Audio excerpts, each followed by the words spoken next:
한안의 정통 정치 팟캐스트 정봉재 전국구 시작하겠습니다. 자, 국가란 무엇인가를 들고 오신 유시민 작가님과 2부 시작하겠습니다. 지난 시간 국가란 무엇인가 책에 대해서 말씀을 하셨어요. 예. 이제는 2009년 가장 유력한 대권 후보였던 유시민으로 돌아가서 왜 돌아가 그때로? 예. 돌아가셔야지. 지금 시민광장 분들 한 분도 안 오셨나요 오늘? 오셨죠? 예. 네. 없어질 수가 없어 그게. 그러니까 시민광장 없어지면 그 미걸수도 없어지는 거야. 그런데 그때 몇 프로까지 올라갔었어요? 잘 15%? 기억 안 나는데 15%? 네, 뭐 아니, 그 20% 넘었어. 아니야. 20%까지는 안 됐어요. 한 15%, 20% 사이까지는 네. 한번 네. 잠깐 간 적이 있죠. 2009년도에는 부동의 1위 아니었었어요? 다 도토리 키재기 한 거 가지고 뭐 그렇게. 아니 그래도요. 의미 있었죠. 근데 그때는 왜 정치를 은퇴하셨어요? 저요? 예. 그냥 꼴리는 대로 살고 싶어서. 그냥 살고 싶은 대로 살고 싶어서. 예. 예. 한간에는 박근혜 대통령한테 보복당할까봐 무서워서 그게 두려움은 진짜 유시민이 아니지. 예. 아니 전효 의원은 네. 너무 무서워서 은퇴했다고 실제로 고백을 그래요? 하셨어요. 진짜 공포 속에서 살았대 정말로. 참 간도 작아. 내가 지지했던 정권이 이렇게 무서운 정권이었을 수가 있냐 그러면서 너무 슬펐대요. 뭘 무서워했대요? 모르겠어요. 무섭대요. 우리는 아니. 뭐 배째라 뭐. 예. 아니 난 남가주대학 서울공대 동창회 명부 그거 받았거든. 예. 이메일로 그 뭐죠? 그 리모트 컨트롤하는 국정원에서 예. 해킹 프로그램. 네. 그래갖고 어느 날 가보면 내 이메일 메일 박스에 내가 안 열어봤는데 메일 막 열려있어요. 열려 있고 막 네. 그랬어. 네. 근데 나는 그런 주의였거든. 다 봐라 이놈들아. 근데 다 깎게. 예.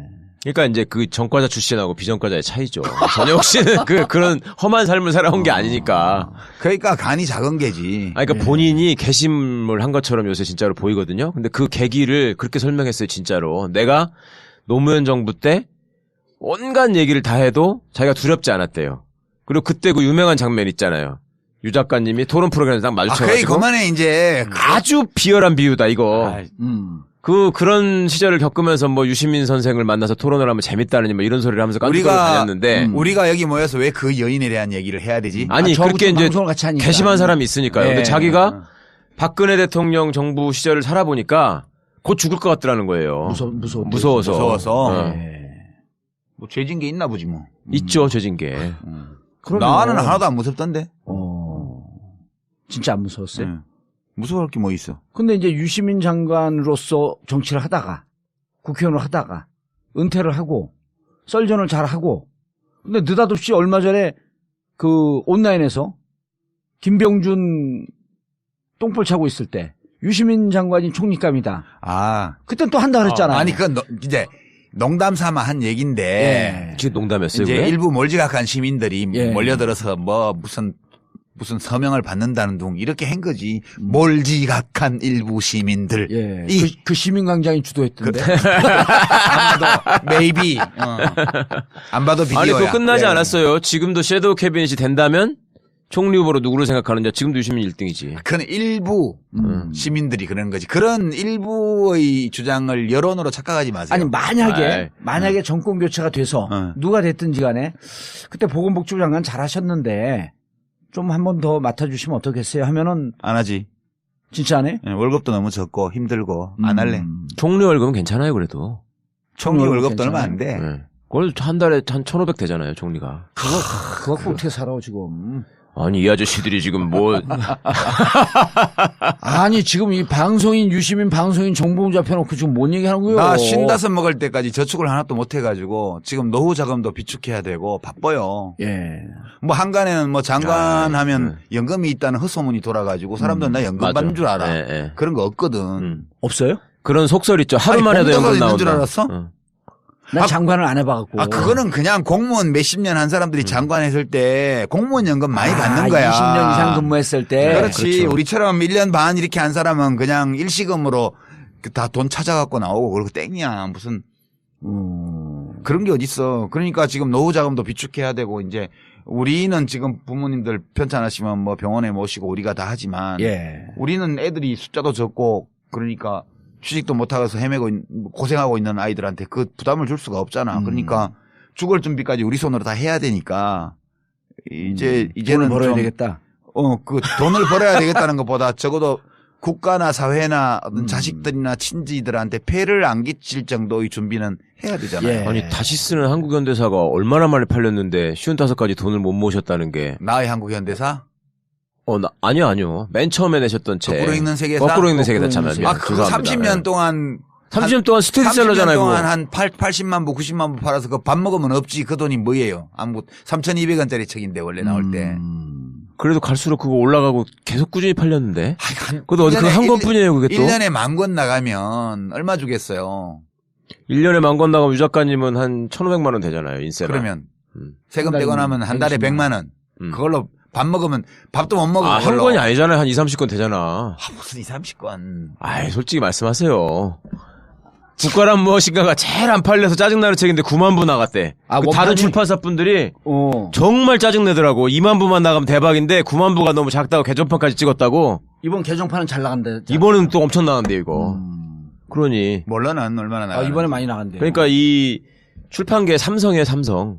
유시민 작가. 무슨 그러시잖아요. 문어발로 뭐 역사, 정치, 경제 안 걸치는 데가 없어. 아니 그럼 오늘 그러니까- 삼성이면 경언유착이야 오늘. 그거 먹고 살려다 보니까 이것저것 쓰는 거지. 좋게 말해서 종합지식인. 예. 나쁘게 말하면 전공이 없어. 경제학 그렇진 있잖아요. 않죠. 뭐 이것저것 아는 것 같지만 똑바로 아는 거 제대로 아는 건 한 개도 없어. 그런 사람이에요 내가. 그렇진 않아요. 그렇진 않고 적어도 그런 얘기까지. 여하튼 예. 공무원은 예. 안 해 이제. 예, 공무원 안 해요? 예. 그런데 이제 국가란 무엇인가의 책을 들고 지금 2부 오신 거 아니에요. 그래서 내가 궁금한 게 지난번에 한번 내가 우리 최변한테도 그런 한소연을 한번 한 적이 있는데 예. 이명박근혜 정권에서 이제 9년 동안 초, 중, 고등학교 교육을 받은 친구들이 네. 처음에는 이제 근거도 없이 보수화되었다. 음. 그래서 20대의 보수화가 심각하다. 네. 근데 이제 제가 그 여론조사 그 회사하고 그걸 이제 같이 그 협업을 하면서 많이 자료를 봤는데 실제로 20대가 이 최순실 게이트 나기 전에 예. 무척 보수화되어 있었어요. 네, 맞아요. 그리고 그래서 전에 내가 한번 모 방송국에 사드 토론하러 당에서 민주당에서 사드 문제만 나오면 그 북한 인권 문제 나오면은 당에서 공식적으로 토론을 못 나가게 해요. 왜냐면 나가면 늘지니까. 이게 불리한 이슈니까 나가지 말라 해서 돌다 그러다 보면 이제 저한테 오거든요. 그러니까 나갔는데 대학생들 30명을 놓고 있는데 나는 20대가 모인 데서 저한테 적대적인 눈빛을 보이는 방청객들 처음 본 거예요. 근데 시작하기 전에도 그 토론 판정단이 투표하는 거? 예. 네. 근데 나는 내 삶에서 20대가 무서워 본 적이 처음이라니까 늘 어딜 가도 20대 30대가 있으면 환호를 하고 이런 데만 다녔는데 근데 시작하기 전에 이미 6대 4나 7대 3으로 사드 배치는 맞다. 예. 그러니까 이게 들어가면서 사드 배치 안 된다 이런 등등의 얘기가 매가리가 빠져갖고 힘이 없어. 얘기할 뭐 전국 무자도 아니고. 그래갖고 갔다 와서 제가 오랫동안 마음에 빚이 됐어요. 이렇게 20대들이 보수화된 거 어떡하지? 근데 이번에 촛불 때 보니까 그 9년 동안 교육이 허망하게 끝나는 것 같아. 그 경험만큼 훌륭한 스승이 없대잖아요. 그 내가 그 유 작가님 나오면 꼭 물어보고 싶었어요. 이게 도대체 저 9년 교육이 하루아침에 이렇게 무너질 수 있는 건지. 9년 동안에 걔들한테 보수화 시킨 거 아니에요. 어쨌든 중학교 고등학교 때. 아니 그 뭐 학교 현장에 선생님들이 교육하는데 예. 그렇게 됐을 리가 만무하고요. 예. 그냥 이 청년들이 이렇게 나름 공부에 너무 쫓기고 학생들이 그리고 대학의 스펙에 쫓기고 네. 취업에 쫓기고 이렇게 하다 보니까 진지한 관심을 가지고 이 문제들을 살필 겨를이 없었던 사회적 거예요. 문제에 네. 대해서. 그러다가 문제가 심각해지니까 이제 와서 옛날 동영상도 찾아보고 옛날 뉴스도 찾아보고 이렇게 보면서 스스로 학습해가는 과정이에요 지금. 원래 인간은 태어날 때 보수적으로 태어나지. 그렇죠. 보수성이라는 건 인간의 본성이에요. 안전을 추구하는. 관성의 법칙이기 때문에. 예. 이 관성의 법칙이고 그다음에 이 진보라는 거는 기본적으로 이 운동의 법칙이에요. 이게 진보는 원심력, 예. 보수는 구심력이에요. 예. 그래서 아무런 운동도 에너지도 가하지 않으면 그냥 보수적인 거예요, 원래. 근데 이 최순실 사태, 뭐 박근혜 국정농단 이런 사태가 터지면서 에너지가 가해진 거지, 그 청년들에게. 예. 그 청년들 스스로 정보를 취득하고 그 정보를 해석하고 예. 그리고 그 정보를 통해서 현실을 이해하려고 노력하고 그렇게 하다 보면 자동적으로 이게 뭐가 잘못됐다는 생각을 할 수밖에 없죠. 그런 집단적 경험을 해가고 있는 거예요 지금. 그러니까 그래도 9년인데. 최순실 씨는 불교도들 용어로는 부처님이 보내주신 분이고요. 무슬림 용어로는 알라신께서 보내주신 분이고요. 여호와 주님께서 보내주신 분일지도 그렇게 몰라요. 잡신에서는 전생에 미륵보살처럼 나라를 생겼어. 구하신 분이고. 미륵보살처럼 생겼어 그래서. 현실에서 나라를 구했어요. 근데 그래도 유 작가님은 분명히- 개인적으로 나쁜 길로 접어들이신 게 몇 살 때 무슨 계기로 그러셨어요? 나쁜 길이네. 이렇게 전과자의 길로 들었습니다. 아, 그거는 대학 가서 네. 원래 그런 건 나쁜 대학에서 할 시작하신 때는 거예요, 진짜로? 친구 잘못 만나서 그렇게 되는 거잖아. 예. 고등학교 때까지는 레퍼토리가. 고등학교 때까지는 전혀 그렇지 않은 그냥 단순 모범생이셨어요 그러면? 고등학교 때까지야 공부 열심히 하고 뭐 그랬죠. 그때도 좀 까칠하지 않았을까? 말은 잘 안 들으셨을 것 같은데 선생님들 말은? 뭐 그런 거는 있지만 네. 뭐 정치적으로 내가 행동을 하거나 특별히 뭔 주장이 있거나 그러지는 않았죠. 교련복이 싫고 이런 것도 아니셨고요. 결혼복 좋은 사람이 누가 있어요? 당근 싫지. 그런 거 좋아하는 애들 있었어요 옛날에도. 좋아했어. 칼 잡아. 변태지 그거는. 대학 가서 친구 잘못 사귀고 시작하고 정태인 박사 같은 그래갖고 분들 뭐 만나서. 전태인 말고 뭐 네. 이상한 선배들 만나가지고 서클 이런 데 가서 이상한 책 읽고 이렇게 하다 보니까 예 그렇게 된 거지 뭐. 첫 감옥 들어간 게 몇 년도예요? 그게 80년 5.18 때 80년 5월 17일 날 자정 직전에 학교에서 아. 잡혀가지고 예. 그래서 합수부 거기 갔죠. 그리고 항소 이유서 쓴 게 그때인가요? 아니 그거는 그 1985년 네. 4년도 나중에 사건. 84 복학생 된 년도. 뒤에. 복학해가지고 그때는 얼마나 살았어요? 두 번째 들어갔을 때? 그때는 1년 1년. 만기 출소. 53 인천 때는 나와 안 있었죠. 잡혀갔지. 아니, 그때는 53 인천이 86년. 그때 나와 있었지. 86년 5월 3일. 86년. 제가 그때 민통년에 있었거든요. 그 53 인천 때, 막 사람들이 그때 얼마나 모였을까? 그게 한 1, 20만 모인 거예요. 그 정도 되죠. 그때 네. 엄청 모였죠. 그 넓은 길을 다 온 서울 막 수도권의 모든 대목꾼들이 다 인천에 결집했어요. 그래갖고 거기 집회 장소 이제 그 무대 같은 데가 있는데 막 거기서 하는데 어느 저 구석에서 또 사람들이 모였는데 누가 막 떠들어요. 네. 그 누군가 가서 싹 봤더니 우리 유 작가님이야. 내가? 예. 내가? 현장에서 그 사람들에게 막 얘기를 하고 있는 거 사람들이 와 그러고. 나는 그런 기억이 없는데. 그런 기억이 없었어. 우리는 그 전단지 나누다가 사람들이 야 저기 유심이냐 유심해 그러는 거야. 몰라 나. 53 인천 현대에 나왔어요 안 나왔어요? 갔지 물론. 그때 그거 안 가면 사람이야? 그러니까 53 인천 그때 때. 다 같이 있었고 저 대학교 1학년이었거든요. 예. 그때 가가지고 뒤에서 돌 던지고 있었는데 나는 그래서 유시민 그 돌이 내 뒤를 만든 저는 근데 개인적으로 대학 들어가자마자 선배들이 그때 처음 읽으라고 주는 글과 책 중에 대표적인 게 이제 유시민 항소유서였단 말이에요. 예. 그걸 딱 읽고 나서 이제 유시민이라는 모습을 그리는 거지. 자꾸 머릿속에. 그런데 어느 순간 유시민이라는 사진을 확인하고 실망했어요. 저는 조금 더 살이 더 포동포동하고 조금 더 부잣집 아들처럼 생겼을 이미지로 알았어요. 마지막 문구가 인상적이었죠. 항소 이웃에. 그 네크라소프. 인용. 네. 예. 네크라소프가 유명해져 버렸죠. 예, 그게 제가 어디 해적판으로 나온 그 이반 데니스비치의 하루의 예. 앞부분에 트바로tov스키의 해제 발문 거기서 봤던 걸로 난 기억을 했는데 네. 나중에 확인해 보니까 없더라고. 그게 그 일본 번역자가 붙인 거에 인용돼 있었나 봐요. 나중에 어떤 러시아 연구자가 메일 보내줘서 확인을 했는데 예. 그게 네크라소프가 쓴 시 중에 신문 열람실이라고 우리 말로는 이제 번역이 되어 있는데 되네. 제목이 신문 검열실이에요. 그러니까 네. 그 네. 이제 로마노프 왕가죠. 왕가, 그러니까 예. 러시아 짜르 체제에서 신문을 검열하는 그 방에서 네. 관리들이 신문 검열 일을 하면서 이 주고받는 대화 이런 것들을 시로 썼는데 네. 참 슬픈 시예요. 그걸 네. 보면 네. 앞뒤의 구절들을 봐도 거기 한 줄이 나오더라고. 그게 나중에 확인을 했는데 슬픔도 노여움도 없이 살아가는 자는 조국을 사랑하고 있지 않다. 네. 이거 진짜 국민교육 헌장 첫째 주라고 네크라소프의 시기는 잊혀지지 않는 머리에 박혀있는 지금 이제 대선 아까 이제 처음에 2009년도 예. 불멸의 대선 주자 유시민. 그때만 해도. 예, 그때만 해도. 반짝 대선 주자 유시민. 예. 아니 한국 진보의 희망 유시민. 그럼요. 아니지 희망이 나던 적이 없지. 아니 실제로 그때 희망이 그 없던 건 지지율은 예. 노무현 대통령 돌아가시고 나서 예. 사람들이 이 정치적으로 그 애도의 뜻을 표현하고 싶은데 이걸 누구한테 투사해야 될지가 좀 불확실했어요. 문재인 대표는 그때 정치를 안 할 안 때고 예.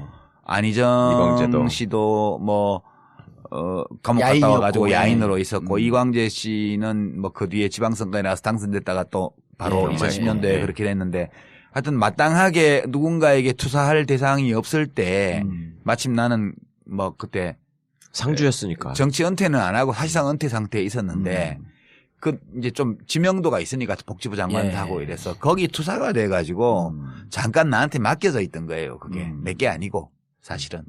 예. 내가 관리할 수 있는 재산이 아니라고 생각했지 그때도. 대선 도전했다가 중간에 접은 게 몇 년도죠? 그 2007년. 2007년. 예, 2007년 대선 때 이제 경선 나갔다가 예. 뭐 잠깐 해보고 접었죠.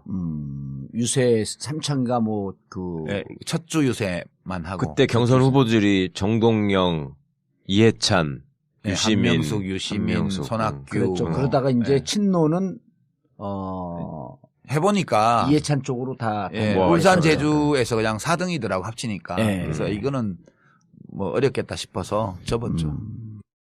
괜히 했어. 괜히 하지 했어요? 말걸. 뭘. 아니 근데 그 돈만 출범식 매덕 때 쓰고, 일산 킨텍스에서 했잖아요. 예. 출범식 때 많이 왔었잖아요 사람들이. 아, 그건 이제 착각했지 그랬어. 나 좋아하는 사람들이 많으면 되는 줄 알았는데. 아니 늘 흥행에 실패한 적은 없었잖아요. 뭐를 해도. 흥행은 성공하지 돈이 안 남아. 흥행은 성공한 것 같은데 돈이 안 남아. 흥행 성공 못한 것도 몇 개 있지. 아니 그때도 접을 때 돈은 좀 남았는데 계속하면 돈을 손해볼까봐 미리 접은 거 아니냐? 아니 계속 해야 돈이 더 들어오는데 아. 너무 일찍 접어서 한 3억 적자가 났지 그때. 아 그때 그거 갚느라고 그 뒤에 몇 년 고생했어요. 네. 주택담보대출로. 2009년도에 그렇게 지지율 오를 때 예. 계속 그 대권 주자로 가고 싶었던 생각은 없었어요? 그랬으면 내가 민주당으로 갔겠지. 민주당에 입당을 했겠지. 예. 근데 나는 그건 하기 싫었어요. 그래서 나 말고 다른 사람이 나서서 나한테 있던 지지율도 뭐 가져갔으면 좋겠다는 생각도 했고. 예. 그게 이제 문재인 대표였던 그럼 거죠. 2009년도에 노무현 대통령 돌아가시고 난 다음엔 정치를 접을 생각을 그땐 하고 있었던 예. 거예요? 그런데 이제 그때 같이 했던 사람들이 당을 새로 만들자고 막 그래서. 예.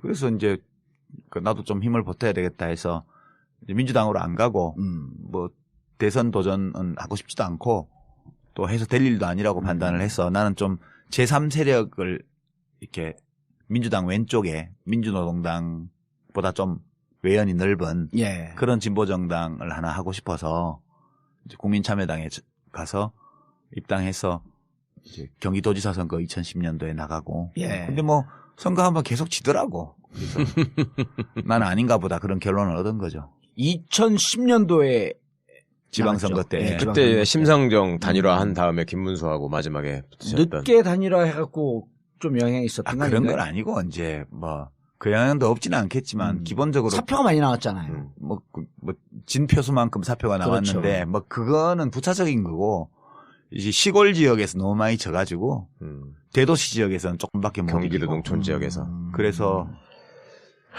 김문수 씨가 개발 공약을 가지고 그렇게 그렇죠. 뭐 GTX 네. 니 되지도 않을 거 그 사기 공약 가지고 이렇게 하는데 이게 안 막아지더라고요. 그 아무리 사실을 얘기를 해도 그래서 졌죠.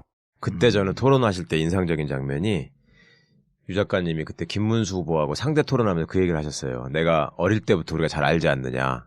그런 얘기 하면서 김문수 지사하고? 김문수 씨한테 내가 아는 김문수라는 사람이 저 한나라당 같은 당에 들어가가지고 그 안에서 살기가 편하지 않았을 텐데 되게 힘들었을 텐데 어떻게 견디는지 모르겠다. 이거를 말씀을 하셨는데 사실은 그 말씀에 녹아있는 얘기들이 저는 되게 이게 느껴졌었거든요. 근데 솔직히 그러니까 김문수 씨가 그때 답을 뭐라고 받았냐면요. 별로 할 말이 없으니까 갑자기 자기 개인적인 인연을 얘기하면서 유 작가님 동생 유시주 선생이 있거든요. 예. 그 양반을 얘기하면서 내가 거기도 가깝고 뭐 같이 감방 갔을 때 뭐 누가 또 같이 면회도 했고 뭐 이런 식의 옛날 추억으로 그냥 묻어가려고 하는 식으로 대충 넘어갔는데 그거 누가 물어봤어? 아니 그러니까 네. 달리 변명할 게 없으니까 뭐 우리가 사실은 뭐 같은 생각을 하면서 친한 사이 아니었냐 나를 너무 까지 말라라는 식으로 방어막을 치는 것처럼 보였어요. 네. 그런데 김문수 같은 사람 보면 무슨 생각이 드세요? 저는? 아니 지금 거기가 있어 이제 그 양반 서석구가 제일 그 부러워해.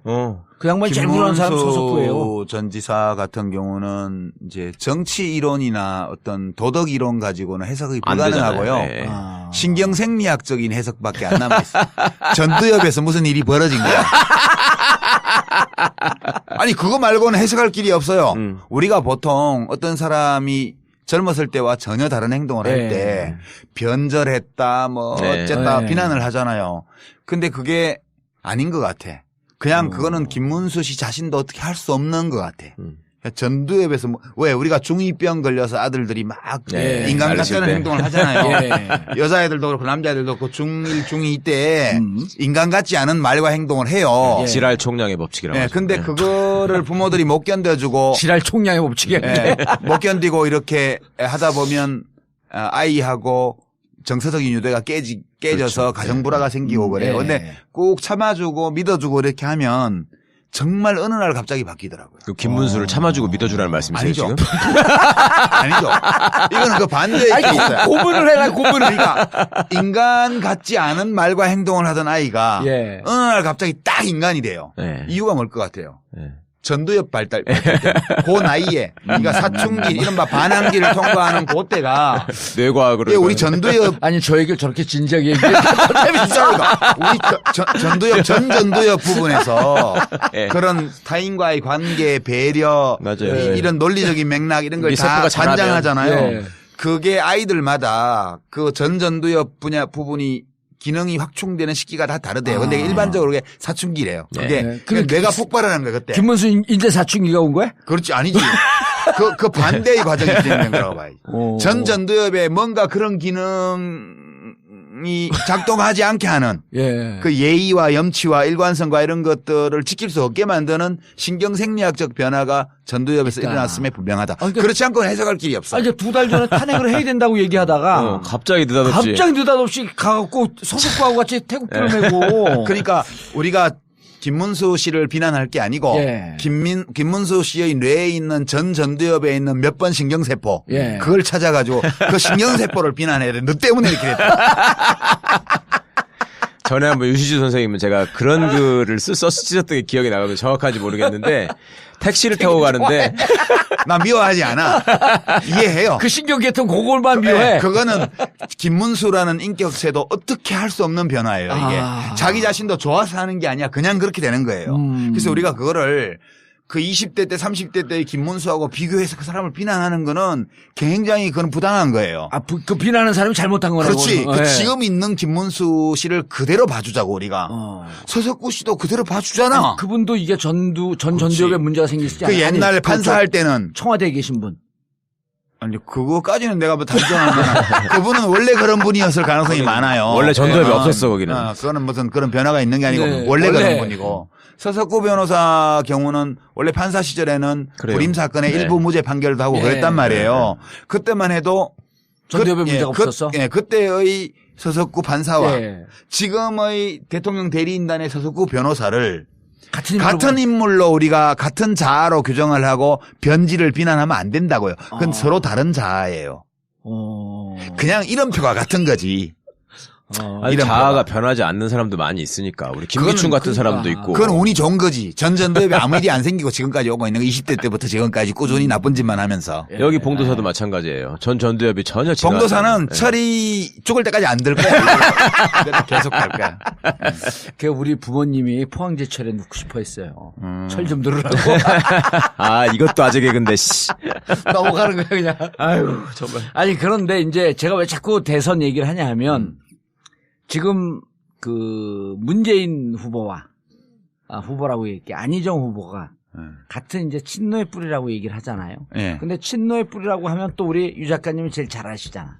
나는 뿌리는 아니지. 나는 격가지지. 친노에. 아니 2002년서부터 어쨌든 같이 활동을 한 거 아니에요. 그러니까 노무현 대통령이 그 얘기가 궁금해. 노무현 대통령이 국회의원이 되기 되기 전에 전부터 관계를 그게- 맺었던 그렇죠. 사람들이 친노. 선골이야. 노무현 변호사 시절에. 누구 누구예요 네. 그게? 어떤 분. 그게 뭐 다 문재인. 불임 사건 부산파가 거기야. 예, 부산파. 이호철. 아, 부산파가 더 뿌리죠 그러니까. 그렇지. 부산파가 원뿌리지. 예. 원뿌리고 문재인은 부산파지 그러니까. 예. 원뿌리에 해당되는 원뿌리의 좌장이지. 사람. 예. 그다음에 국회의원이 되고 나서 대통령이 아니 국회의원이 되고 나서 대통령 후보가 되기 전까지 굉장히 어렵게 정치를 하던 시절에 그때 안희정, 관계를 맺은 이광재. 사람들. 그 이제 좌희정, 우광재 등등이 다 그때 사람들이에요. 예. 나는 뭐냐? 나는 2002년 대선 때 그때 그 전부터 알기는 알았지만 정치적 관계를 맺은 거는 마지막 최후의 전투를 앞두고 붙은 거지. 개혁당으로. 그러니까 옛날 우리가 이제 많이 알고 있는 초한지의 이 스킴 그러니까 뭐랄까 그 어떤 구조 이걸 네. 빌려서 말하면 예. 한고조의 3인방이 있었잖아요. 네. 소하, 장자방, 장량, 장량. 한신 이 세 사람이 이 3인방이에요. 네. 근데 한고조가 미천한 시절에 동네 깡패 건달 시절에 네. 예. 30cm짜리 단도 하나 들고 다닐 때 네. 그때부터 이 유방을 알아보고 따랐던 사람이 소하예요. 네. 그다음에 그다음에 장자방은 나중에 그 미천한 신분에서 벗어날 수 있게 해준 사람이에요. 그렇죠. 장량은. 예. 그다음에 맨 마지막에 합류한 게 한신이. 소하의 추천으로 한신이 저 항우 진영에서 별 볼 일 없는 하급 장교로 있다가 이쪽 유방 진영으로 와가지고 그냥 총사령관이 돼버렸잖아. 네. 그러고는 항우와의 결정적인 전투를 7번을 이겨요. 7번인가 그럴 거야. 모든 결정적인 전투는 다 한신의 책략으로 이겨요. 근데 나중에 어떻게 돼요? 소하는 재상이 돼가지고 천수를 누리면서 수십 년간 부귀영화를 누렸고요. 장량은 죽기 싫어서 도망갔어요. 무슨 도술 승천하는 도술을 익힌다고 계속 사표를 내다가 결국 성공해서 도망쳤고요. 안 죽었어. 그다음에 한신은 자기가 공이 정말 크다고 죽었죠. 계속 자랑하고 다니다가 유방 와이프한테 넘어가가지고 그 종탑에 목 잘려 죽었잖아요. 네. 그러니까 그 차이예요. 그 차이인데 네. 이 부산파의 정서는 노무현 대통령이 그냥 인권 변호사 시절에 맺어진 관계를 토대로 하고 있어요. 이제 뿌리가 제일 깊어. 예. 그래 안희정은 동업자예요. 노 대통령 표현에 따르면 문재인은 친구, 안희정은 동업자, 유시민은 자원봉사자. 자봉에 불과하시다. 나는 자봉에 불과한 사람이에요. 자봉인데 자봉 열심히 했고 좀 뭐 일도 좀 할 줄 안다고 정규직으로 찍어, 정규직으로. 그러니까 부술 일단 계약직으로 잠깐 써뒀죠. 예, 그런 정도. 예. 근데 계약직인데 열심히 했고 일은 잘해. 뭐 그런 정도 평가. 예. 자, 그러면 지금 그 문재인 그 부산파와 예. 안희정 금강파 예. 뿌리가 틀리잖아요. 뿌리가 틀리죠. 뿌리 아니, 그렇지. 왜냐면 제가 양측을 뿌리가 이제 다르지. 양측을 예. 우리 이제 유 작가님한테 묻고 지금 이제 그 둘이 계속 갈등 관계가 어떻게 될 거냐라고 하는 게 무척 궁금해하는 사람들이 많아요. 그래서 양측을 다 깊이 취재를 해봤더니 완전히 이게 뭐 적대적 골이 아니라 네. 완전히 다른 집안이야. 예, 문화와 분위기가 좀 달라요. 예, 그러니까 친노라고 하는 큰 울타리에 있을 뿐이지. 예.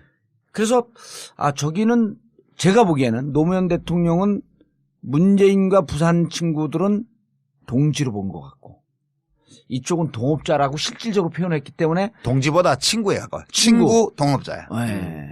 친구 동업자 자원봉사자 이렇게 세 그룹이 있어요. 친노에는. 예. 지금 자원봉사자 어떤 사람은 이거를 선골, 진골, 육두품 예. 이렇게 얘기하기도 해요. 예. 나는 육두품에 들어가요. 육두품. 예. 육두품 중에서 좀 잘 보여갖고 출세한 놈. 예. 그런 거에 해당되고 지금 그렇게만 있는 건 아니에요. 사기꾼도 있어요. 겉으로 친노라고 하면서 알고 보면 그 팔고 다니는 놈들. 그게 제일 많아 지금. 많아. 제일 아니 많은 물론 게. 족보 위조해서 만들어가지고 선골에 네. 들어가기도 하고 진골에 예. 들어가기도 네. 해요. 네. 근데 그건 다 표시나. 그러니까 지금 노무현의 친구와 노무현의 동업자가 지금 예선에서 경선을 치르게 돼 있어요. 예, 세게 양강구도예요 붙어 있죠. 지금. 예, 그리고 지금 더불어민주당의 후보 경선이 뭐 쇼트트랙이나 양궁 국가대표 선발전 예. 그냥 국가대표 되기가 어렵지. 되면은 바로 이제 예, 금메달 그럼 이제 따는. 나가면 금메달 예. 따는 거는 이제 뭐 기정사실이고 그렇게 돼 있는 관계라서 예. 저는 뭐 그렇게 갈등이나 이런 것이 심해지지 않겠어요. 심해질 요소는 별로 없다고 봐요. 왜냐하면 이제 안희정이 1등이고 문재인이 2등이면 갈등이 깊어질 텐데 문재인이 이번밖에 기회가 없기 때문에. 예. 근데 문재인이 1등이고 안희정이 2등이어서 문재인은 이번밖에 기회가 없지만 안희정은 다음에 또 있으니까 예. 이런 요소들이 있기 때문에 갈등이 아주 심해지지는 않을 거라고 봐요. 예. 갈등이 심해지지 않을 거다. 예. 뭐 심해질 이유도 별로 없고 서로 다 아는 처지에 글쎄, 뭐 싸우면 그게 얼마나 싸우. 왜 갈등이 있을 것 같아요? 봉도사님은 보시기에? 저는 갈등이 심할 것 같아요. 어? 뭐 그런 취지로 물어보시는 것 같은데 그러니까. 왜 갈등이 있어요, 그게? 아니 근데 왜 이제 저는 갈등이 있을 거라고 보는 게 본인들 사이하고 캠프 사이에서는 겉으로는 아주 조용한 척하는데 정중동 싸움이 세게 붙을 것이다. 그건 경쟁 관계인데 그러면 아니 근데 그건 뭐냐면 당연히지. 이거를 진흙탕 싸움으로 갈 것 같은 조짐이 보이는 거예요. 진흙탕까지 간다고요? 그러면 지금 이제 글쎄. 그냥 흙탕물 좀 튀기는 정도겠지. 문재인 후보는 이미 검증의 강을 여러 번 거쳤잖아요. 예. 근데 안희정은 지금 안 거쳤는데 네. 커뮤니티에서 계속 이제 안희정 까는 글들이 이제서야 올라오기 시작을 해요. 근데 문캠프에서 예. 안희정 후보를 검증하지는 않을 거예요. 그러니까 SNS 음. 수사대들이 많잖아요. 예, 지금. 그건 시민들이 하는 거지. 그렇죠. 예. 그러다 보면 극렬 문바들이 하는 거지. 극렬 문바 그다음 극렬 안바가 붙다 보면 음. 캠프까지 영향을 미치지 않겠냐 이렇게 보는 거지. 그러기에는 후보자들이 잘 정리해야지 그런 거는 뭐. 아니 뭐 나오는 것도 사실은 진흙탕이라고 하기에는 좀 수준이 낮아요. 뭐 이명박하고 같이 웃으면서 사진 찍었다 이 정도지. 진흙탕이 되려면 뭐 그 정도는 애교지. 그러니까 그런 뭐 거다 마누라가 나오는 4명 거지. 있다더라, 뭐 사생아가 있다더라 이런 게 진흙탕이지. 누가 금괴 숨겨놨다더라. 김종남을 죽인 게 사실은 나였었다. 금괴 얘기 정도는 나와줘야지. 그 수준 아니잖아. 13위도만요. 뭐가? 문재인 후보가 금괴 세계 보유량을 200톤? 200톤. 그러면 이번에 대선 전망을 좀 한번 해보시죠. 후보 당내 바뀔 것 같아요? 안 바뀔 것 같아요? 그런데 그냥 추세를 보면 예. 지지율 자체는 그냥 온 국민을 상대로 샘플링해서 조사했을 때 예. 안희정 지사가 지금 올라가고 있죠. 20%에 육박한 걸로 나오잖아요. 돌파한 것도 있고. 하여튼 20% 수준에 걸쳐 있어요 지금. 예. 그 문재인 대표는 30% 플러스 알파 이런 정도 있는 것 같고요. 격차가 별로 크지 않죠. 10명 중에 1명이니까. 예. 그런데 안희정 지사의 지지율 상승이 이 전반적인 거거든요. 그러니까 네. 야권 지지층에서만 네서만 한게 지지율이 아니라. 올라간 게 아니고 예. 거기서도 올라갔지만 중도층에서도 올라가고 바른정당 뭐 심지어는 뭐 국민의당. 무슨 한 자유당 자유한국당 뭐 이런 데서도 무당파층 이런 데서도 다 올라온 거예요. 예. 그러니까 경선에 참여할 정도의 강한 의지를 가지고 있는 시민들만 대상으로 놓고 보면 아직은 격차가 좀 크게 있는 편인 것 같아요. 그러니까 민주당 지지 성향 쪽에서는 예. 격차가 좀 크게 있다. 예, 그렇게 해서 하고 제가 주목하는 건 오히려 누가 이기냐 이런 것보다 더불어민주당이 이번에 경선 룰을 되게 잘 만들었더라고요. 아까 이제 일부에서도 제가 말씀을 드렸는데 예. 그냥 합리적이에요. 누구에게 유리하고 불리하고를 떠나서 정당이 건전하게 발전해 나가고 그다음에 대통령 후보를 선출하는 경선이 예. 공정하고 합리적으로 이루어질 수 있는 그런 규칙이에요. 제도적으로. 예. 그래서 추미애 대표의 집행부가 이 경선 규칙은 되게 잘 만들었다. 그리고 더불어민주당이 하는 모든 의사결정이 이 정도의 합리성과 상식을 가지고 앞으로 해나간다면 이 당은 좀 잘 될 수도 있을 것 같다. 난 좀 과거에는 굉장히 비관적으로 그렇죠. 봤거든요. 이 예. 당의 미래에 대해서. 근데 이번에 해나간 걸 보면서 되게 많이 정리가 됐구나. 그리고 내부에서 그런 이해관계에 따른 주장보다는 이제 상식과 원칙, 어떤 공정성에 대한 공감 예. 이런 것들이 꽤 커져 있는 것 같다. 당 내부에서. 예. 그런 점이 내부 사정은 모르지만 일단 경선 규칙이 나온 걸로 보면 그런 느낌이 와요. 그 점이 훨씬 중요하고요. 지금 여론조사만 보면 안희정이 나가든 문재인이 나가든 다 압도적으로 이기는 걸로 나오잖아요. 예. 그래서 이 경우에는 과거와 같은 이변이 나타날 가능성은 좀 더 적어요. 2002년도는 대세론 후보였던 문재인. 저 노무현. 이인재 후보가 이인재 후보가 이인재. 모든 조사에서 이회창 후보한테 다 지는 걸로 나오고 예. 그때는. 예, 그다음에 노무현 후보는 넣으니까 일부 이기는 조사도 나오고 이렇게 어허. 되니까 그래도 해볼 만한 선거 아니냐 노무현을 넣으면 예. 이렇게 해서 그게 엎어진 거거든요. 네. 지금은 누가 나가도 그냥 다 이기는 거라 굳이 누구는 바꿀 필요 되고 없다. 누구는 안 된다 이건 아니니까 예. 그러면 후보 자체가 누가 나냐 어떤 저 사람은 안 돼 이런 것보다 둘 중에 누가 나가도 심지어 이재명 후보가 나가도 이기는 걸로 나와요. 그렇죠. 지금. 나오더라고요. 그러니까 누구든지 나가면 이기는 거니까 그러면 여기서 판단 기준은 누가 나가야 이기나 이게 아니고 이게 2002년도하고 가장 큰 차이예요. 누가 나가야 이기는 게 아니고 누가 이번에 하는 게 좋지? 예. 아하. 예, 그러니까 예. 갈등도 심하게 안 갈 것이다. 그렇죠. 거기다가 1등 후보가 더 젊은 사람이고 2등 후보가 나이가 더 많으면 이번에 이번에 내가 해야만 되니까 무리하게 할 수 있을지 음. 모르지만 2등 후보가 미래가 창탄한 사람이잖아요. 그러니까 갈등이 일어날 수 있는 객관적 조건은 아닌 거지 지금. 예, 저는 그렇게 봐요. 근데 안희정 후보를 개인적으로 이렇게 보면 그런 얘기를 해요. 나 페이스메이커 아니다. 그리고 그건 당연히 그래야 지금 그리고- 쪼다야 나 페이스메이커라고 그러지. 그리고 실제로 5년 뒤에 무슨 일이 있을지 어떻게 아냐. 알아요. 봐요. 대통령 후보 뭐 혜성처럼 누가 나타난다고 떠들었지만 네. 대통령 후보는 1, 2년에 안 만들어져요. 잘.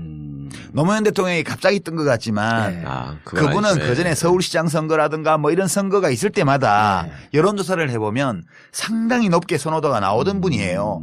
큰 대규모 선거에서. 부산시장도 득표율이 40% 가까이 갔었고요. 그렇죠. 그러니까 전국 어디에 내놔도 불리한 지역에서도 30, 40%, 20, 30% 지지를 얻는 사람이고 수도권 큰 선거에 여론조사를 넣으면 1등 하는 걸로 많이 나왔던 사람이에요. 갑자기 뜬 사람이 아니라고요. 그러니까 이명박이가 제일 이상한 거죠. 이명박이야말로 제일 짧은 기간에 뜬 거잖아요. 이명박 씨가 대통령이 된 거는 손학규 씨 책임이죠. 그런가요? 손학규 씨가 탈당 안 하고 거기서 경선을 치렀으면 그게 수도권하고 잘 호남 알죠. 지역에서 표를 많이 먹었기 때문에 예. 잘 그때 알았어요. 박근혜가 대통령이 되는 거예요. 그럼 또 탄핵이 되고. 4대강은 없는 거. 그러면 예. 지금 녹조라 때도 없죠. 예. 그리고 박근혜는 이미 탄핵돼서 끝났어. 그때 그러니까 이 모든 사태에 예. 손학규 대표의 책임이 굉장히 크다고 나는 생각해요. 왜 오셔가지고 이쪽도 난장판으로 만들고 거기도 이명박 정권을 세워주고 왜 그러냐는 거야. 전두엽 이상해져가지고. 전. 근데 그때 만약 손학규가 그대로 있고 네. 이쪽으로 안 나왔으면 이 벙커도 없는 건데. 아니 그니까 그 손학규 씨가 왜 그렇게 왔다 갔다 했냐면 당시에 손학규계를 자임하던 정봉주, 정청래 그 몇몇 그 몰지각한 인사들이 정청래 있어요 거기 또. 있어요 그냥. 아니야? 전병헌. 전병. 아이 진짜. 이해찬 총리는 탈당했잖아 그러고.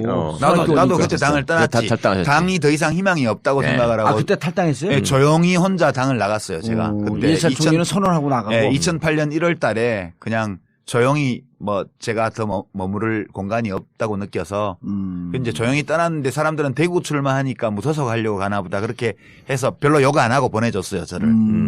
예, 나가는 저를 향해서 침뱉지 않고 그냥 보내줬죠. 예. 그 뒤로는 저는 이제 그 당하고는 관계가 없으니까. 예. 그리고 제3지대에서 당을 좀 만들어 봤으니까. 우리는 제3지대를 말을 쓴 적이 없어요. 예. 그냥 우리는 일부에서 잠깐 썼었는데. 대중적인 진보 정당을 하나 힘 있는 예. 진보 정당을 만들고 싶다. 그러니까 개혁당하고 참여당하고 개혁당은 2002년도고 2002년서부터 두 번 하신 개혁당하고. 거잖아요. 개혁당, 참여당. 국민참여당을 2010년도에 제가 국민참여당 후보로 선거에 나갔던 거고. 그 김어준 총수가 그때 저주를 퍼붓죠. 제가 지지율이 한 15% 대선 후보 지지율이 있을 때니까 이제 국민참여당을 가면 국민참여당 지지율이 15%가 되는 게 아니고 네. 제 대선 후보 지지율이 3%가 될 거다. 예. 국민참여당 지지율로 될 거다. 이렇게 저주를 퍼붓고 그렇게 됐죠. 그렇게 됐지. 자, 저 양반을 좀 분석을 해주죠. 안철수. 그건 전두엽에 이상이 있는 것 같지는 않은데. 아니요. 안철수 아직은. 씨는 지극히 정상적이에요. 예나 지금이나 같은 모습이에요. 예. 맞아요. 같은 예. 모습이에요. 근데 이제 정치에 들어와서 친구를 조금 잘못 사귀어가지고 예. 약간 무리 든 거는 있는 것 같아. 어느 친구를 잘못 사귄 것 같아요? 박아무개라고 있어. 야, 예. 좀 친구라기보단 조금 이제 나이가 좀. 뭐 정치권에서는 다 친구지 뭐. 예전에 김아무개 사귈 때부터 약간 이상해졌죠. 그때도 이상했지. 예, 예. 예. 그때부터 삐딱선이. 그러니까 친구를 잘못 사귀었어요. 내가 친구 잘못 사귀어서 감옥 갔잖아. 예. 대학 다닐 때. 그 친구 누구예요, 근데? 지금 뭐 근데 하세요? 아니, 그쪽에서는 여길 잘못 싸면서 감옥 갔다 아니, 그래.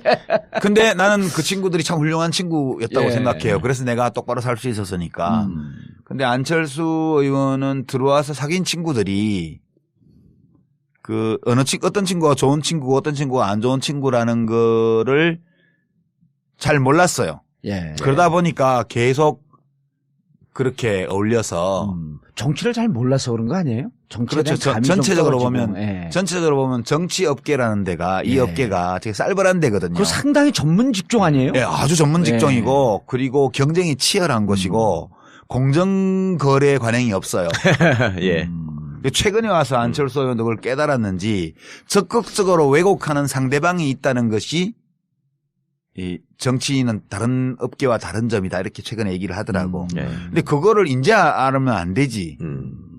적극적으로 왜곡하는 것은 상대방에만 있는 게 아니에요. 그렇죠. 적극적으로 왜곡하는 것은 내 주변에도 있거든. 예. 거기까지는 아직 파악이 안 된 것 같아. 네, 아니 그래서. 문재인 후보가 호남에서의 반문 정서의 생성이 내 진영에서의 왜곡 때문에 그렇게 됐던 거 아니에요? 그러니까 안철수 의원은 자기에 대해서만 그런 거라고 인식하진 않을 거예요. 서로 모두가 다 그렇다. 예. 이렇게 보겠죠. 근데 저는 안철수 의원은 좀 안타까운 게 예.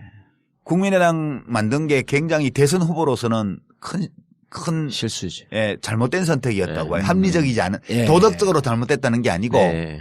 대선 전략으로서는 잘못됐다. 불합리한 선택이었어요. 이게 노무현 대통령이 제가 2007년도에 대통합신당 할 때 예. 반대를 했잖아요. 열린우리당 사수파. 네. 그 대통령 만나서 우리는 안 간다. 나는 안 간다. 비례대표들 가겠다는 사람 징계해서 다 보내주겠다. 몇 명이 남던 열린우리당에서 남아서 하겠다. 그랬더니 노 대통령이 뭐라고 나한테 얘기를 하셨냐 하면 메인스트림에서 벗어나지 마세요. 아. 예전에 벗어나 보신 경험이. 큰 흐름에서 벗어나면 고생만 되고 아무것도 되는 일이 없어요. 라고 저한테 말씀하셨어요. 그래서 제가 이제 그때 의원들 몇 사람이 같이 갔는데 그러면 막 이번에 마지막으로 대통령님이 하자는 대로 하겠습니다. 그다음부터 뭘 하든 그때는 간섭하지 마십시오. 그러고 이제 대통합민주신당으로 가는 그거에 정족수 채워주기 위해서 우리 대의원들 다 참여 독려해서 그 킨텍스에서 했던 거거든요. 예. 그러니까 저는 노 대통령의 그 말이 맞다고 생각해요. 저는 사실 대통령이 꼭 되고 싶은 생각 같은 게 별로 없었기 때문에 그냥 정당을 하나 잘 만드는 쪽에 목표를 두고 간 건데 만약 제가 대통령이 되겠다는 생각을 했다면 절대 그렇게 안 했죠. 대통령이 되려면 큰 당에 있어야 돼요. 무조건. 큰 당에서 기다리면서 기회를 봐야 돼요. 네. 저한테 만약 안철수 의원이 어드바이스를 구했다면 절대 나가지 말라고 했을 것 같아요. 거기서 기다리고 있으면 문재인이 실족을 하거나 자빠지거나 뭐 이렇게 하면 기회가 반드시 온다. 그때까지 열심히 당대표 도와주는 신용이라도 하고 있다 보면 내 차례 오니까. 예. 예. 그렇게 어드바이스 했을 텐데 좀 안타까워요. 뭐. 그러니까 보기보다는 욕심이 많았던 것 같아요. 아니 나는 그분을 이렇게 보면 욕심이 아니고 2등을 못 버텨야 하는 것 같아. 저는 그걸 욕심이라고 표현했는데 2등을 못 버티는 생각보다 거. 저는 제가 내린 결론은 저는 솔직히 개인적으로 안철수 대표 주변에 있었던 사람들이 되게 가까운 사람들이 많았기 때문에 그렇지. 금태섭도 그렇고. 상당히 호감을 가지고 제가 계속 보려고 굉장히 노력했는데요. 제가 내린 결론은 이 사람은 가장 잘못된 증세가 왕자병이다. 저는 그러니까 생각해요. 2등을 못 버티는 거. 그거는 완전 인상비평이고 네. 왕자병 이런 거는 인상비평이고 정치인으로서도 그게 안 좋은 거잖아요. 왕자병. 그게 아니 아니 나 지금 유 작가님이 말씀하신 당에서 기다려라. 때를 기다려야 돼요. 온다. 예. 근데 그게 2등, 3등 바닥에 깔려 있을 때 그 세월을 인내하면서 그거 못 참아가는 견디는 게 거지. 정치거든요. 그건 못 근데 그거 견뎌요. 못 그건 버티는 내가 거 왕자니까. 제가 느끼는 바로는 예. 이재명 현상도 그렇고 지금 안희정 현상도 그렇고 다 마찬가지인데 국회의원은 자기가 아등바등해서 될 수도 있어. 예. 작전 쓰고 뭐 아하. 기획하고 재주를 부려서 꼼수를 쓰고 뭐 줄을 잘 쓰고 뭐 해가지고 돼요. 국회의원을 할 수 예. 있어. 대통령은 유권자들이 발견해 주는 거라니까요. 그냥 아. 그 사람 이제 우리가 지금 언론 보도나 논평을 보면 아 문재인 이래서 어려워 이렇게 바꿔야 돼 안희정 이걸 바꿔야 돼 뭐 무슨 뭐 또 누구예요 뭐 이재명 이걸 바꿔야 돼 안철수 이걸 바꿔야 돼 온갖 입 달린 놈들이 다 한 소리씩 해요. 예. 그러면 그게 장단이 어떤 거는 뭐 자진몰이 장단이 어떤 건 국거리 장단이야. 어느 장단에 춤을 춰야 될지도 알 수가 없어 듣다 보면 예. 뭐 진보는 진보 쪽에서 한 소리하고 보수는 보수 쪽에서 한 소리하고 그러니까. 뭐 노동자 농민 기청단체에서는 거기서 한 소리하고 지식인들은 또 딴 소리하고 맨날 그런단 말이야. 안 변해요. 50 넘은 사람 변하는 거 봤어요? 못 김문수. 바꾼다고. 김문수.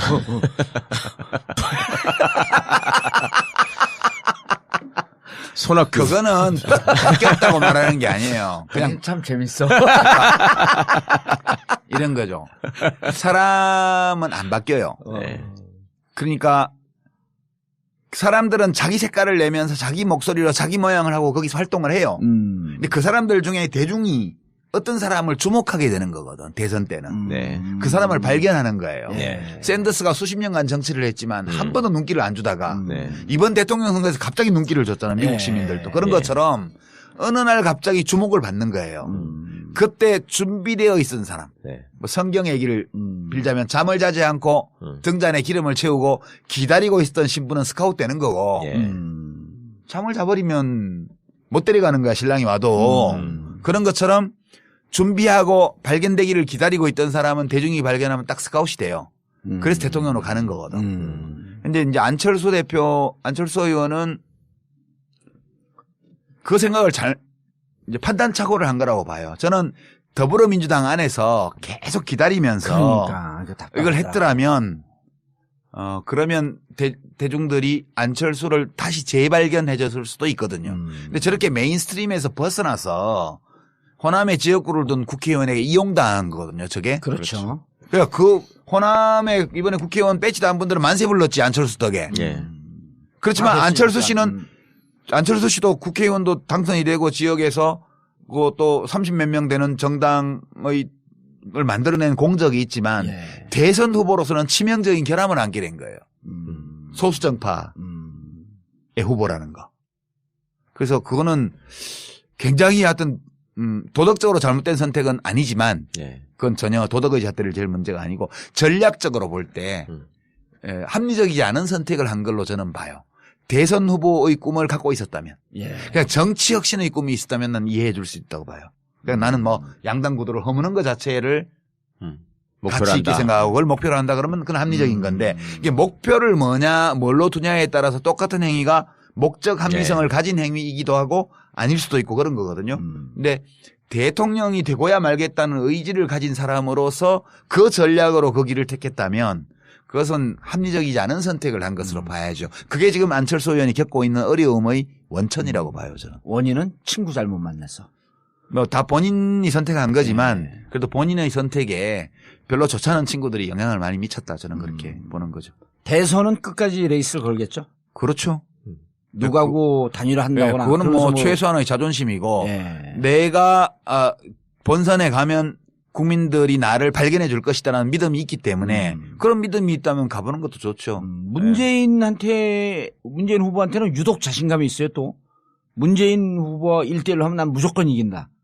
아니, 그건 뭔 놈의 자신감이 그 전에 당내 경선에서 이길 수 있을까? 그 그거는 뭐 손학규. 이길 수 있는 거로 나오던데. 아니 그거는 안희정 후보가 모르죠. 뭐 페이스메이커 웃기는 소리 하지 마라. 차차기는 없다.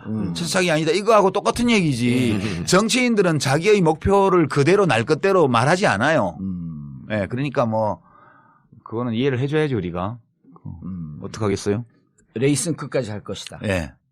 그리고 그게 뭐 과거 같이 무슨 야당들이 다 힘을 모아야 겨우 선거를 해볼 만하고 이런 것 같으면 예. 이제 아래에서부터 단일화나 요구가 연합을 하라는 있겠지. 대중적 예. 요구가 나올 텐데 지금은 안철수 후보가 접을 경우에 그 표가 반반씩 간다고요. 여론조사표를 그렇죠. 보면 보수 진보로. 그러니까 안철수 의원이 지지율이 1등이면 변수가 되는데 1등이 아니면 변수가 아니에요 지금. 예, 그래서 지금 대중적인 요구도 없는 거거든. 무슨 문재인 안철수 단일화해라 이 요구 자체가 없어요. 어차피 예. 더불어민주당에서 후보 되면 거기 가는 1등이기 때문에 지금. 그리고 뭐 안철수 후보가 끝까지 뛰어도 괜찮지 뭐 그 사람 걸리고 뭐 그래도 뭐 괜찮겠네 이렇게 되니까 여유 있게 사람들이 대중들이 봐주는 거니까 그런 과거와 같은 단일화를 하라는 도덕적 압력이 없어요 지금. 예. 그런 판국에 안철수 의원이 후보가 되면 끝까지 안 뛸 이유가 없는 거죠. 예. 예. 고향 사람들 얘기를 좀 하셔야죠. 고향 사람들 뭐. 예. 자유한국당 얘기도 좀 해야 되고 바른정당 얘기도 좀 해야 되고. 그 얘기할 만한 가치나 있는 당들인가? 아, 그분들이 국가는 무엇인가 이 책은 사볼까? 절대 안 보지. 정북 좌빨이 쓴 책을 왜 봐? 예. 그래도 책을 꿀팁을 주면 이게 유시민 작가의 책을 보면 우리가 또 집고를 좀 할 수 있지 않을까? 이런 환상은 안 가질까? 에이. 그 사람들 책 잘 안 읽어요, 근데. 예. 예. 한때 공부를 무지하게 잘했던 사람들 아니에요, 다들. 그거는 시험 보는 거. 시험을 잘 보는 시험 재주. 보는 시험 재주. 보는 재주가 있는 예. 거죠. 시험 보는 재주하고 예. 지적인 거하고 같지 않아요. 시험 잘 보는 능력과 공부 잘하는 게 또 좀 다르고요. 맞습니다. 근데 우리 사회에서 시험 잘 보면 공부 잘한다고. 그러니까 잘못 그러잖아요. 알고 판단하는 거죠. 예? 그냥 난 왜 그렇게 시험을 못 봤냐고. 공부를 안 한 것도 있지만. 아니 안 워낙 했겠지. 지적이시기 때문에 그런 거고. 나경원하고 극단적으로 대비되잖아. 오늘 갤러리 백화점을 갔더니 응. 어떤 아줌마가 정봉주 씨죠? 그러는 거여서 예 그랬더니 전 나경원 혜윤이하고 친구예요. 그러는 거예요. 그뭔 말이에요? 나경원하고 정봉주하고 친한 줄 알고 그런 아니 거야? 나경원과 네. 혜윤이하고 자기가 서울대 동기래요. 아 이혜훈? 예, 이게 혜윤이라는 거 못 알아듣어. 나 똑같이. 그래요? 그랬더니 이거 어쩌라고? 그래서 네. 지금 동문인 줄 알았던 거지. 아니, 지금 그렇지. 정봉주를. 방송 잘 보고 있어요. 그러더니 나더러 느닷없이 경원이한테 가서 좀 한마디 하세요. 반기문이 뭐야 반기문이. 그래서 내가 그래서 제가 웬 날벼락이야? 그래서 제가 아니 근데 누구를 지지하시는데요? 그러니까 거기요. 그리고 저더러 정봉주를 지지해 정봉주를. 정말 번지수가 한참 이상하구만. 그래서 나경원 가서 그래서 나경원하고 말 끊은 지 오래됐어요 저는. 그 이상한 분들도 계시더라고. 근데 저도 동문인 줄 알더라고 진짜로. 예. 아니 얼굴 보면은 서울대 같이 생겼어요? 강남 사람처럼 생겼으니까. 그러니까. 예. 내가 극단적으로 대비된다가 둘 다 뺀질뺀질하게 생겼는데 나경원은 시험 성적이나 이런 걸로 보면 지적일 것 같지만 알고 보면 전혀 지적이지 않고. 요즘 얘기하는 거 보니까 그렇더라고. 진짜 강통이거든. 예. 정봉주는 옛날에 몰랐어 17대 때. 몰랐어요 나는. 사람을 그렇게 못 알아봐. 워낙 친하게 지내고 거기 우리 유 장관님도 어떻게 친할 수가 있어? 보세요 유 장관님 축구부죠. 축구부. 예. 축구부 다 망했어. 국회 축구부 다 망했어. 그래요? 어떻게 생각해보니까 예. 미드필더 정봉주 예. 국회의원 아니지. 예. 왼쪽 날개 유시민 아니지. 국회의원 아니지. 예. 오른쪽 날개 한병도 국회의원 아니지. 최재성. 센터백 강성종 국회의원 아니지. 레프트백 이광철 국회의원 아니지. 라이트 풀백 강기정 국회의원 아니지. 예. 수비형 선병열. 미드필더 최재성 국회의원 아니지. 선병열도. 선병열. 예? 골키퍼는 누구야? 수비형 미드필더 선병열 아니지. 예. 골키퍼 임종석 아니지. 아니 근데 정석이 제일 골키퍼야. 잘 국회 나가고. 축구부 지금 전멸이야. 아니, 한 명 남았어, 한 명. 완전 전멸이야. 여성 축구부원 한 명 있었거든요. 나경원. 조배숙도 있어. 나경원, 축구부에? 나경원 조배석 다 축구부야. 심지어 정몽준도 국회의원이 아니다. 그렇지. 그러네. 하여튼 17대 국회가 축구부는 다 망했어. 국회 축구부가 전성기 때인데 그때가 예. 그때 일본 국회의원 축구팀하고 붙어서 풀로 뛰면 한 15대 0 날 그렇죠. 실력이었어. 팀이었지. 그런데 17대 국회의원 멤버들이 내가 오늘 아침에 뭐 이렇게 보다가 예. 우연히 꼽아왔는데 싹 전멸했더라고. 20대 한 명도 없어. 이게 왜 축구가 중요했냐면요. 17대 때 몸싸움 많이 그래. 했잖아요. 그럼 딱 저하고 최재성 나가서 자 축구부 옆으로 나오세요. 축구부 옆으로 나오세요. 그러면 몸싸움 하는데 제일 전방에 축구부가 다 쓰는 거야. 우리가 아침에 저기 국회운동장에서 축구를 한 게임 뛰고 국회의원회관 사우나에 가잖아요. 예. 그러면 이제 남자들은 사우나에 갔을 때 옷을 벗는 순서가 두 종류가 있어. 예. 위에부터 벗는 사람이 있고 아래부터 벗는 사람. 축구부는 다 아래부터 벗어. 그러고 이제 이렇게 딱 허벅지에 힘주고 걸어 다니면 오늘 무죄 선고 받은 H모 의원 이런 사람 빈약한 하체를 하고 저쪽 구석에 조용히 있지. 그 목욕탕을 누비고 다니면서 진짜 우리가 한 구석에 있어서 다들 왜냐면 이게 나이가 들면서 팔다리가 가늘어지잖아요. 네, 그렇죠. 그러니까 근육량이 줄어서 그래. 노화체형. 배만 나오고. 네. 그 우리 축구부가 다 허벅지 장단지 이만해가지고 딱 밑에만 벗고 다니는 거야. 허벅지는 굳이 안 벗어도 다 표시 나는데. 네. 그리고 다 뭔가 벗어야 좀 제대로 이상한데. 보이지. 아니 그래서 그죠. 그 고향 사람들은 평 안 할 거예요? 뭐. 자유한국당하고 TK의 미래에 대해서. TK 미래. 지금 김관영 경북지사가 자기가 대선 후보인데 안 알아준다고 지금 그런 슬퍼한다는 거 아닙니까? 거기 황교안 빼고도 10명이래. 엄청 많아요. 자유한국당? 네. 네. 근데 1% 넘는 사람이 별로 없어요. 중요한 건. 아니 그러거나 말거나. 거의 대부분 0점 몇 프로지. 예. 홍준표 씨 1.2%인가 나온 것 같은데 어디? 그래요? 이번에 이제 자기가 뭐 다크호스라고 이제 치고 올라간다고. 언제부터 대통령 선거 진입 장벽이 1%가 됐어? 참 글쎄 슬픈 말이야. 현실이야. 예. 나 같으면 쪽팔려서 여론조사에 빼달라고 그래. 나 5% 됐을 때 빼달라고 부탁했거든. 예. 리얼미터 여택수 대표한테 전화해가지고 저 좀 빼주세요 제발. 난 나간다고 얘기도 안 했고 쪽팔려 죽겠네. 5%가 뭐야 좀 빼줘요 이랬더니. 이정인이 그랬잖아요. 3명 다 합해봐야 10%도 안 되는데 무슨 대권 주자냐고. 요즘 10%면 유망주지. 예. 3명 합쳐서 10%면. 이번에는 그럼 별 힘을 발휘 못하고 황교안은 레이스 걸고. 지금 이번 대선은 제가 볼 때는 2007년 대선을 엎어놓은 그렇죠. 역 2007년. 그때가 돌이켜 보시면 이명박 박근혜가 붙었고. 아니 이명박 이회창이 본선에서 얻은 표가 63점 몇 %예요. 둘이 합치면. 예. 그러니까 보수 쪽이 이해창이 나왔으니까. 보수 그래, 쪽이 이회창 씨가 15%를 받았잖아요. 이명박이 48점 몇 프로 받아서 그 64%쯤을 받았어요. 네. 그리고 이쪽에 정동영. 이제 정동영, 문국현, 권영길이 받은 표가 그게 35%예요. 예. 그러니까 65대 35로 35. 지형이 쪼개져 있었거든 그 당시에 예. 보수 진보가. 예. 지금 여론조사표를 보면 거꾸로 됐잖아요. 예. 지금은 더불어민주당 후보를 다 합치고 그럼 한 60%가 넘게 나오죠. 그게 60% 가까이 돼요. 60%쯤 돼. 심상정 정의당 후보를 합치면 60%가 넘어요. 대부분. 그리고 이제 안철수 후보 표는 반반으로 봐서 예. 그걸 반을 쪼개면 65예요. 그러네. 그 나머지 잡 후보를 황교안부터 싹 다 합치면 그게 35야. 그 안철수 반까지 포함해가지고. 그렇죠. 한 15명이. 그렇게 35나 되나? 15명이. 한 17명이 합치고 평균 2%. 그래서 지금 이 지형이 65대 35의 지형이 돼 있어요, 지금. 그러니까 거꾸로 이 삐뚤어진 운동장인데 2007년도에 반대표. 반대쪽으로 기울은 거예요, 지금. 예. 그 저기선 무슨 해도 안 된다. 그러니까 이제 저쪽은 어마어마한 잘못을 저질러야 이런 정도 기울어져요. 예. 진보 쪽으로. 근데 진보 쪽은 사소한 잘못만 해도 금방 저쪽으로 다시 기울어져. 그렇죠. 그러니까 저쪽은 65를 회복하는 게 빨라요. 아하. 이쪽이 한 10년 집권하면 저절로 65 거의 가까이 가. 이쪽은 저쪽이 똥볼을 엄청 차고 막 엄청 엉터리짓을 하고 이쪽이 막 아득바득 목숨 걸고 최선을 다해야 그거 비슷하게 가는 거예요. 그 여전히 운동장은 기울어져 있죠. 잠시 지금 이쪽으로 온 거죠, 지금. 최순실이라고 하는 나라를 구한 여성 때문에. 네. 그때는 때문에라고 그러는 거 덕분에라고 그래요. 언어를 정확하게 사용해야 돼요. 예. 님이 오셔서. 예.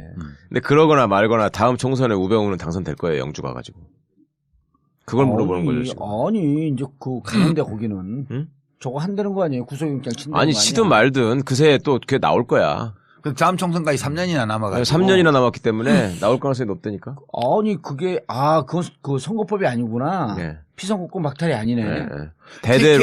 TK 지역은 앞으로도 예. 다음 총선에서도 뭐 자유한국당하고 그렇죠. 바른정당 네, 네. 예. 거기에 경쟁력 강한 후보가 이기는 음. 이런 구도로 갈 거예요. 일부 지역은 지금 현재 야권이 될 수도 있겠지만. 예. 이 꼴로 가면 바른정당이 잘 안 되겠죠. TK에서도. 될 만한 사람이 뭐. 잘 안 될 것 같죠. 네. 계속 뭐 주장고 있는데. 합칠 거예요, 그 둘이는.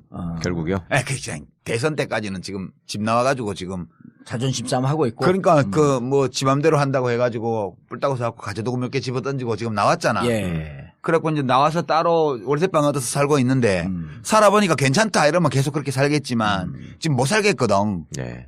다음 지방선거가 바로 내년에 오고. 예. 그렇게 되기 때문에 이게 대선 끝날 때까지는 바로 동네에 보는 눈도 있는데 무슨 원수돼 가지고 팔자. 막 가재도구 다 깨고 이제 완전 이혼하겠다고 해서 서류만 도장 안 찍었지 이혼한 거나 다름없다 이러고 나왔는데 나오자마자 지금 첫 끼 밥 먹을 때 돼서 배고파서 다시 들어오면 예. 쪽팔리잖아. 네.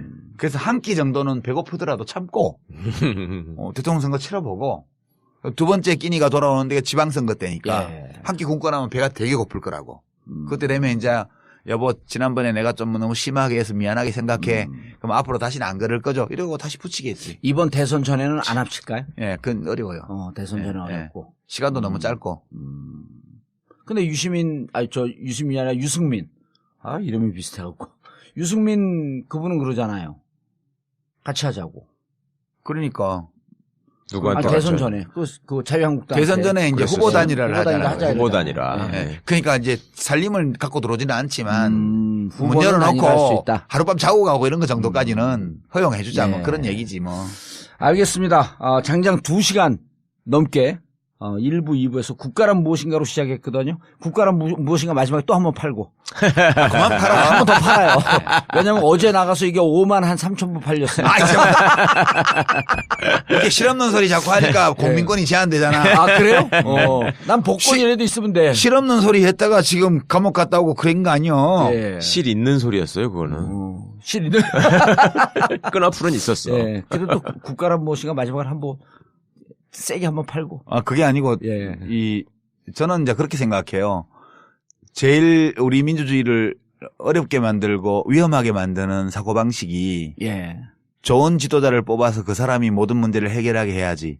이런 사고방식이라고 봐요. 또는 예. 누가 훌륭한 지도자가 나와서 이 문제들을 해결해 주기를 바라는 거예요. 이거는 의존적인 생각이거든요. 그렇죠. 그러니까 이 민주주의 사회라는 거는 개인주의를 토대로 하고 국가주의를 부정하고 국가라는 것은 개인을 위해서 존재하는 거라고 생각을 예. 하는 거잖아요. 그럴 때 민주주의의 기초는 독립한 개인이에요. 네. 자각한 개인, 독립한 개인. 그러니까 내 권리와 의무가 무엇인지 알고 내 스스로 어떤 문제에 대해서 판단하고 예. 그리고 그 판단을 행동으로 옮길 줄 아는 시민.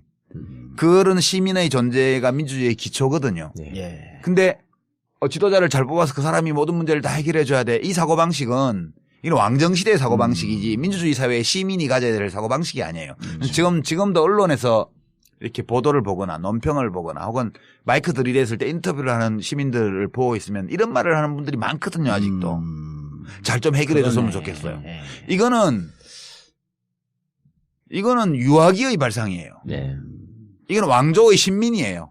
왕정의 신민이 이렇게 생각하는 거예요. 임금님이 잘 해결해 주기를 바라는 거예요. 민주사회의 주권자라면 그렇게 생각하면 안 되는 거거든요. 그래서 저는 우리가 예. 누가 훌륭한 지도자가 나와서 이런 문제들을 다 해결해 주기를 바라는 마음을 버려야 된다고 봐요.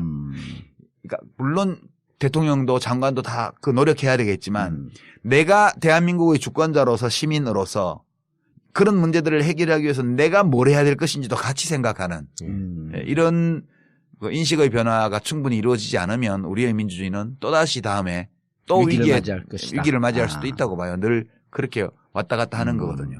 그러니까 지금 촛불을 들고 거리로 나가는 시민들이 제대로 잘하고 계시는 거네요. 그렇죠. 지금 시기는 촛불을 드는 거죠. 그렇지만 광장에서만 민주주의를 해야 되는 것이 아니고 우리 삶의 모든 영역에서 예.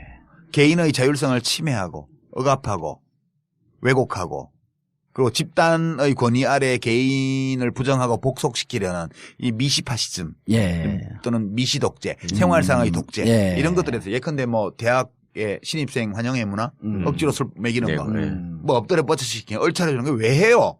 네가 뭔데 이렇게 해야지. 3학년 2학년이 와서 신입생 보고 엎드려 뻗치라면 네가 뭔데 나 싫어 이렇게 얘기할 수 있어야 돼요. 이런 학생이 많아져야 대학이 민주화되는 거예요. 알겠습니다. 예, 저는 그 점을 되게 강조하고 싶어요. 그러려면 공부도 해야 되고요. 예. 국가란 무엇인가 같은 봐야 어려운 되고. 책도 읽어야 돼요. 그럼요. 그렇게 섹시하게 하면 팔래니까.